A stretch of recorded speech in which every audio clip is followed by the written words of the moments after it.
Good afternoon. This is Robert from Rico Law, and I want to talk to you today about something that happens a lot is being scammed.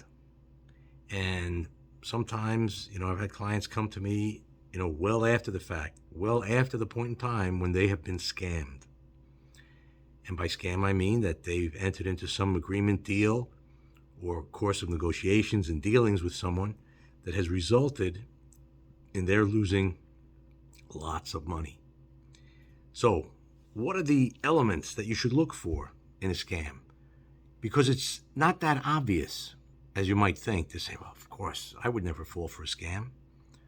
But what are some of the elements? Well, one of the elements is the scammer seems to know or sense that the intended victim is somehow either really desperate for money or has a misconceived notion that they feel that they should be desperate for money. And usually they target people who actually have money and have a false sense of worry or concern that they need to make a lot of money. Sometimes they just target people who have a lot of money but are greedy, and they tap into that. So the first thing you have to think of is, are you telegraphing to a would-be scammer that you are in a bad position financially? Because their ears will perk up, and they may realize that you have assets or access to assets, and you're really not in a bad a position, and they can fleece you of those assets.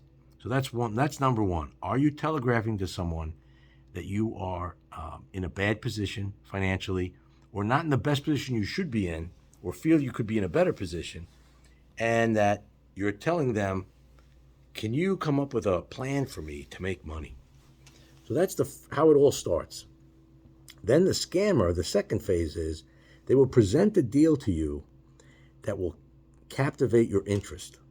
And you'll think, hey, it's possible. That's really a great idea. It's something I can make money with. Why didn't I do it myself? But somehow you're going to need that person. They're going to say they have the contacts that you don't have. They have the ability to make it happen that you don't. So now they've got you with point two. They've presented a plan.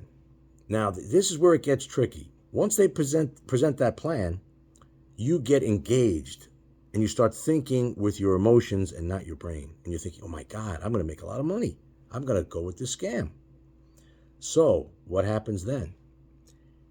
The next stage, which I think I'm up to 4, is, remember, the first thing is you're telegraphing to someone you have a need. Then 2, they're hearing about this need and they're coming up, with a plan.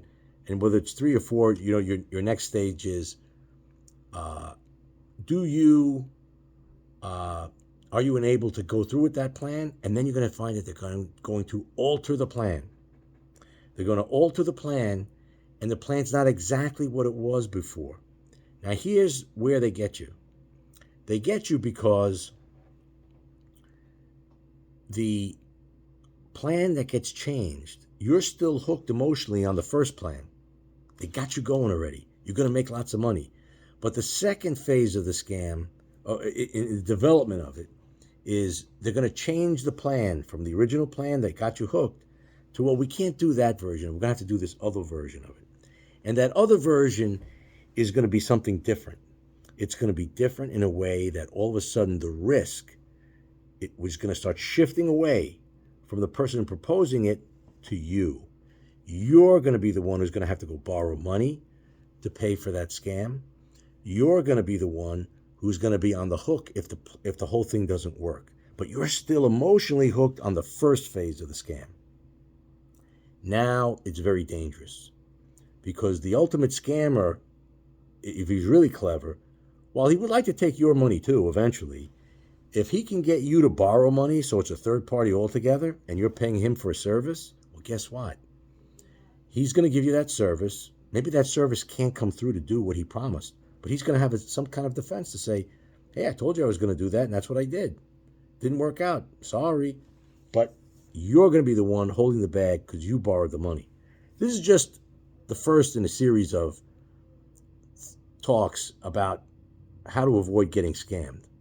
And remember, the gut feeling is if something seems so good, so impossible, so too good to be true, It usually is.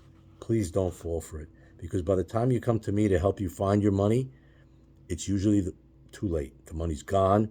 Even if you go to court and get a judgment, so what? They have no money. A lot of these people who are scammers spend it as soon as they get it, and they themselves get scammed out of it. So the moral here, the golden rule is don't let yourself get scammed. Be on the lookout. Go with your gut. When it sounds too good to be true, it is. And if someone's got you thinking about, gold and silver and all the money you're going to make, remember, they're playing to your emotions. Don't fall for it.